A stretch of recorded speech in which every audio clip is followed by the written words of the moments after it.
15ই জানুয়ারি, army day. এই তারিখটা ক্যালেন্ডারে শুধু একটা দিন নয়, একটা নীরব ত্যাগের একটা গল্প।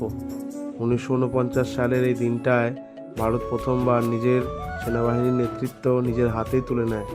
কিন্তু জানেন কি, সেই সময় আমাদের সেনাদের কাছে আধুনিক অস্ত্র ছিল না, পর্যাপ্ত রসদ ছিল না, ছিল না আরাম, শুধু ছিল একটা শপথ: দেশ আগে, জীবন পরে। বরফে ঢাকা সীমান্তে দাঁড়িয়ে থাকা এক অচেনা সৈনিকের নাম আমরা জানি না, তার মুখ কোনো বইয়ে নেই, কোনো পোস্টারেও নেই, কিন্তু সে জানে আজ সে না দাঁড়ালে কাল আমরা দাঁড়াতে পারবো না। অনেক সময় যখন আমরা উৎসব করি, ঘুমাই, নিশ্চিন্তে নিঃশ্বাস নিই, ঠিক তখনই কেউ একজন রাতভর পাহারা দেয়, মায়ের ফোন মিস করে, নিজের জন্মদিন ভুলে যায়। আর্মি ডে শুধু কুচকা আওয়াজ নয়, আর্মি ডে মানে নামহীন সাহস, নীরব ত্যাগ, আর এমন দায়িত্ব যার ছুটি নেই।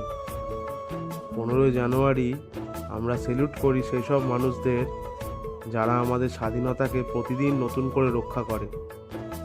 আমি অঙ্কুশ, আপনারা আছেন জাস্ট ফ্যাক্টসের সাথে। ভালো লাগলে অবশ্যই চ্যানেলটাকে লাইক, শেয়ার, সাবস্ক্রাইব করবেন।